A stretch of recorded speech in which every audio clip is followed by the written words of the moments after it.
Halo guys, kembali lagi bersama gua Nandi. Pada video kali ini gua akan membahas salah satu film misteri terbaik berjudul Cyclus. Tidak pernah lupa, gua selalu mendoakan agar kalian bersama keluarga bahagia dan sehat selalu ya.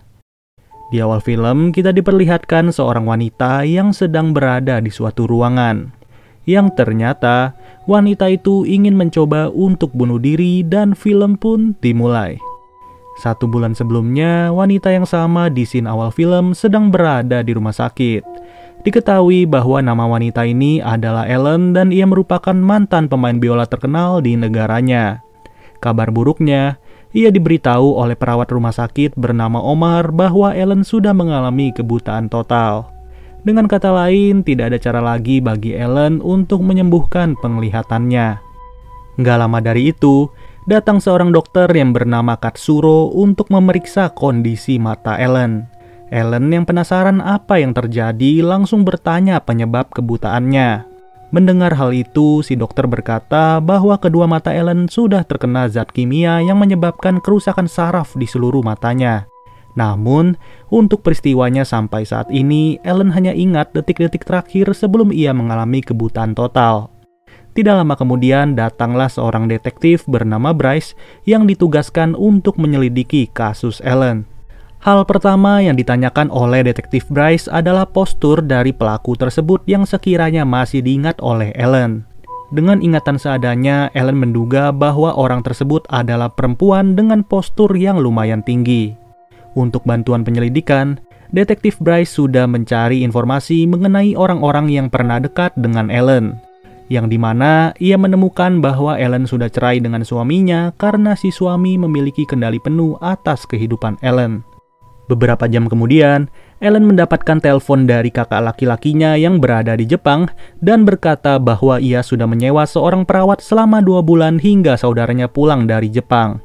Bahkan, Ellen juga disewakan sebuah apartemen untuk ia tinggal selama beberapa bulan ini.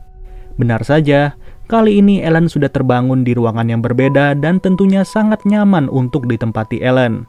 Kemudian, terdengar suara seseorang yang berasal dari luar dan berkata kalau orang tersebut adalah perawat yang disewa oleh saudara Ellen. Perawat tersebut langsung memperkenalkan dirinya yang dimana ia bernama Clayton. Sebelum memulai hari pertamanya bekerja, Clayton bercerita bahwa ia adalah seorang perawat profesional yang saat ini merawat berbagai orang.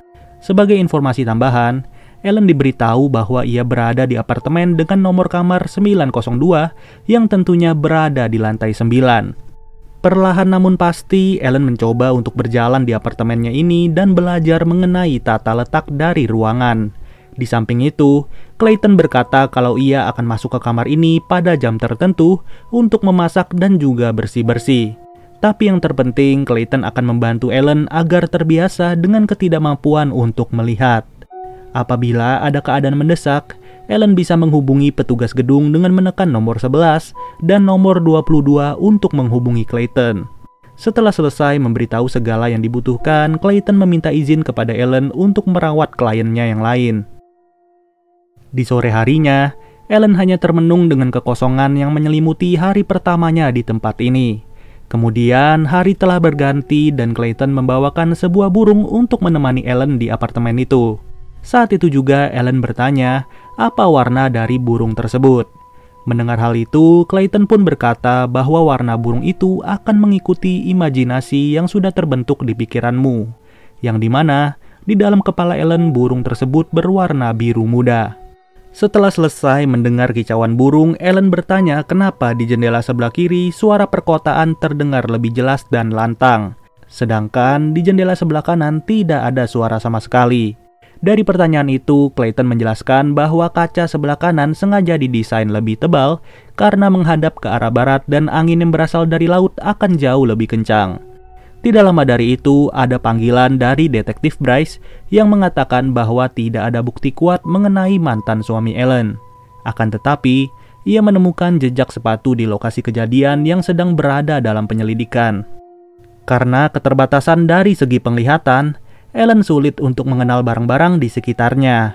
Maka dari itu, Clayton memberikan Ellen tongkat bantuan dengan harapan bisa membantunya untuk memahami ruangan ini.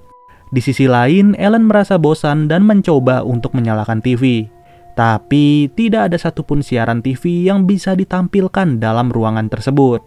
Mau nggak mau, ia mengisi waktunya dengan mendengarkan musik sambil belajar untuk mengenali tempat. Waktu demi waktu cepat berlalu dan Ellen pun membersihkan badan untuk bergegas tidur. Tapi anehnya, malam-malam begini ia mendengar suara langkah kaki di depan pintunya yang seperti mencoba untuk masuk. Seketika itu juga ia bersiap untuk menghubungi petugas gedung tapi tidak bisa tersambung sama sekali.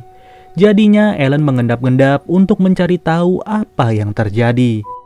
Sampai pada akhirnya, ia mendengar suara wanita dari ujung kamar mandi yang dimana ia menduga kalau wanita itu sedang terduduk di lantai.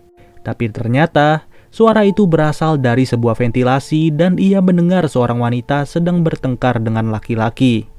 Esok harinya, Ellen mengadu kepada Clayton kalau semalam terdengar jelas ada suara wanita yang sedang bertengkar.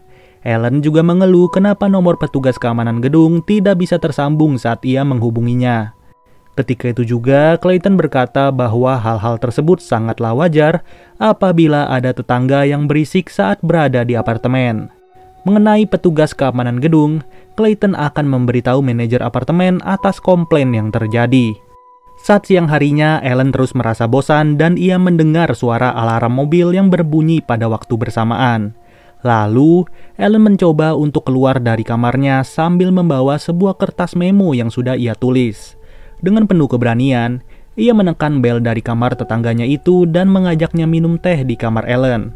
Namun, Ellen seperti menyadari sesuatu yang janggal dari kamar tersebut dan ia pun kembali lagi ke kamarnya untuk membuka jendela yang ada di sebelah kiri. Di sore hari, Ellen menyimpulkan kalau tetangganya selalu membuka jendela kamar. Sehingga Ellen merasakan angin yang begitu kencang ketika ia berada di depan kamar 901. Tapi Clayton berkata mungkin saja penghuni kamar sebelah ingin mendapatkan angin yang lebih. Jujur aja, sampai sekarang ini Ellen terus berusaha untuk mempelajari kebiasaan barunya. Seperti bertanya mengenai sedang apa orang-orang di jalan raya, mobil-mobil apa saja yang terparkir, dan bahkan ia ingin mengetahui wajah Clayton dengan cara menyentuhnya. Di malam hari, Ellen mendengar suara ketukan dari pintu kamarnya yang ternyata orang tersebut adalah tetangganya yang bernama Lana. Tidak seperti orang yang baru kenal pada umumnya, Lana malah langsung menyebutkan sosok suaminya yang bernama Russo. Di sela-sela pembicaraan, Lana kembali bertanya, kenapa Ellen bisa kehilangan penglihatannya. Dari sinilah dengan menyebutkan kata kehilangan, berarti Lana tahu bahwa sebelumnya Ellen bisa melihat dengan normal. Padahal mereka baru saja berkenalan hari ini dalam waktu beberapa menit.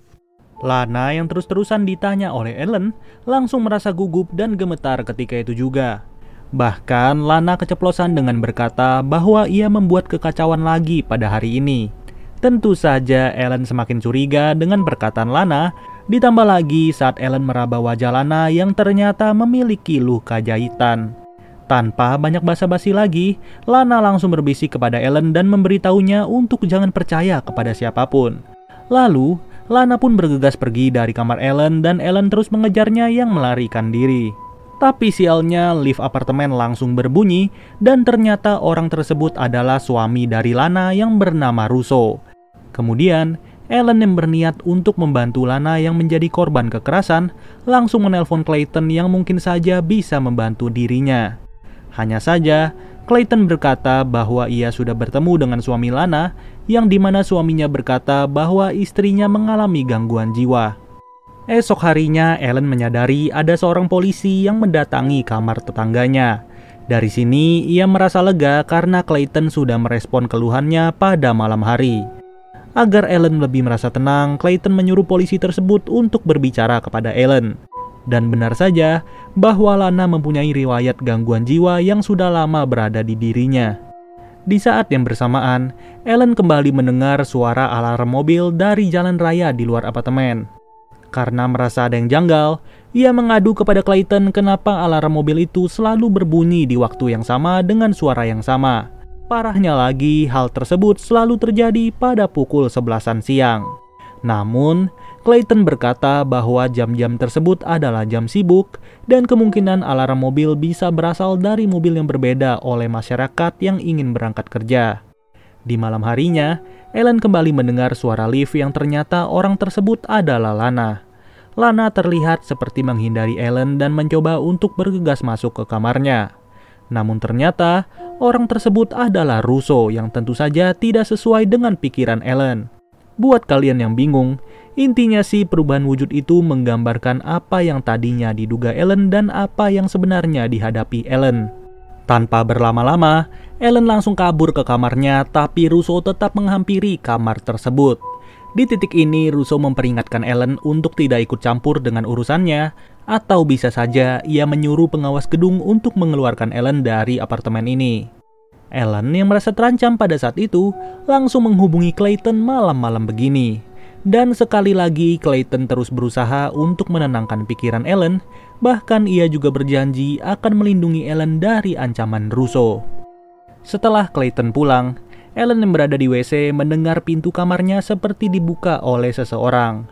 Awalnya Ellen mengira bahwa orang tersebut adalah Clayton yang kembali menemuinya. Tapi ternyata perkiraan ia kembali salah dan orang tersebut adalah Russo. Hanya saja Ellen harus kembali mengalami kesalahan ketika ia mendengar suara nafas dan terlihat jelas orang tersebut merupakan orang yang sama saat ia diserang pada malam hari. Beberapa jam kemudian, Ellen tersadar dan didampingi oleh seorang paramedis yang ditugaskan untuk mengobatinya. Beruntungnya, Ellen tidak mengalami luka apapun dan ia hanya tidak sadarkan diri karena serangan panik. Lalu, Clayton pun tiba dan dia berkata bahwa detektif Bryce akan segera datang untuk menyelidiki kejadian yang menimpa Ellen. Saat sesi wawancara, detektif Bryce membuat prasangka bahwa kejadian yang baru saja terjadi merupakan perbuatan Clayton. Akan tetapi, detektif Bryce menjelaskan bahwa ia sudah memeriksa CCTV dan tidak terlihat sosok mencurigakan sama sekali yang menghampiri lantai 9. Itu pun yang ia lihat hanyalah Clayton bersama operator 911 yang menghampiri kamarnya Ellen setelah kejadian itu. Saat hari berganti, Ellen mengandalkan laptopnya untuk mencatat apa saja yang ia katakan.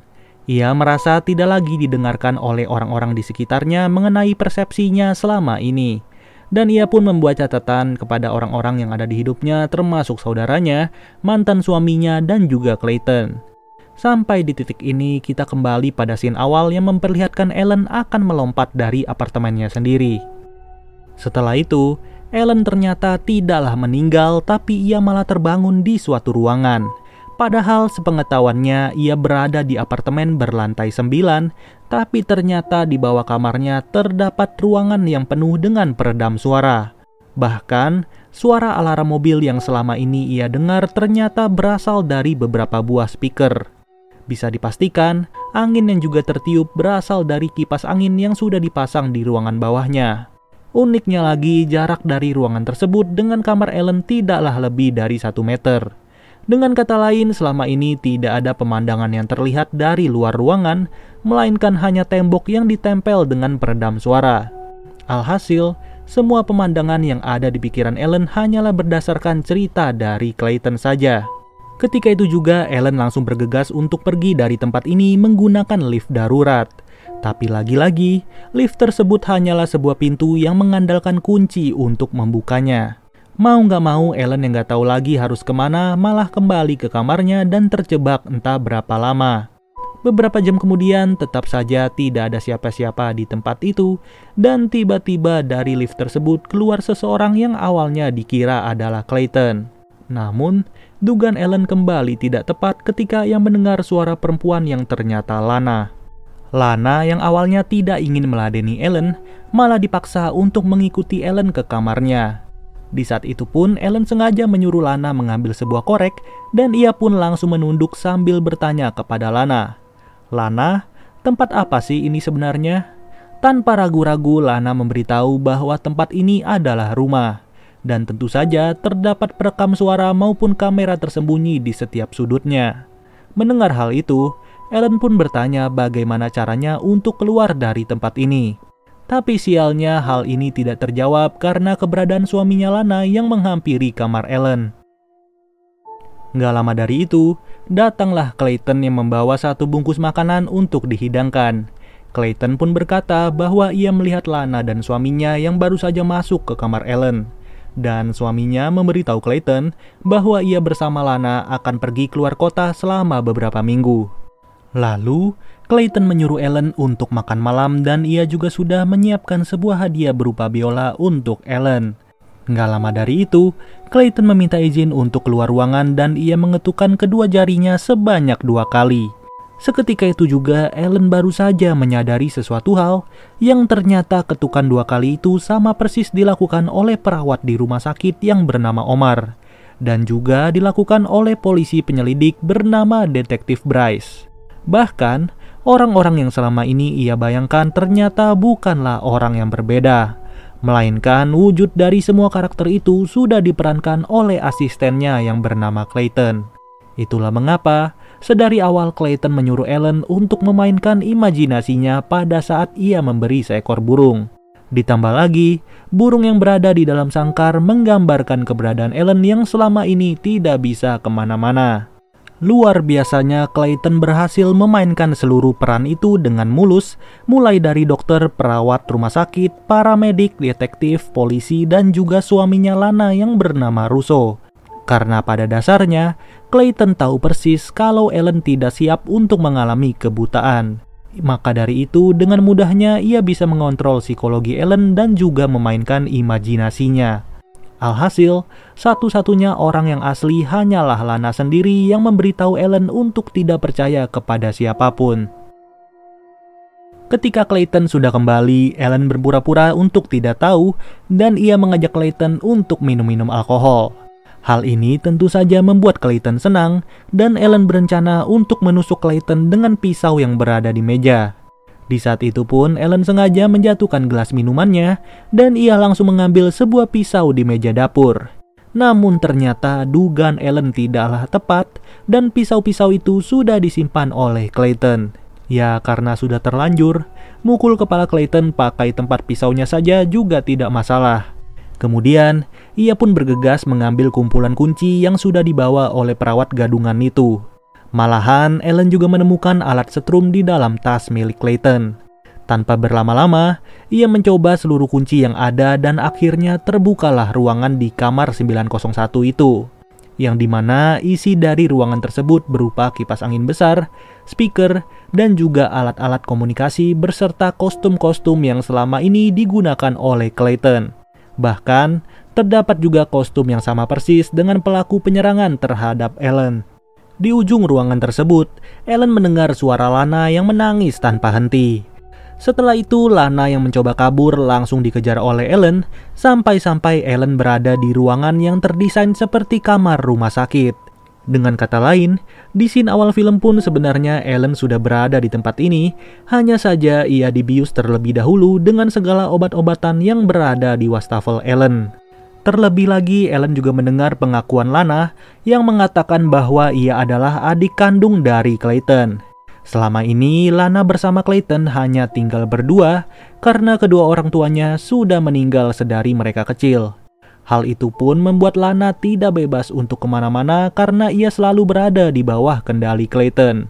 Makanya, luka jahitan yang ada di wajah Lana menandakan bahwa selama ini ia mendapatkan perlakuan keras dari kakaknya apabila membuat kekacauan.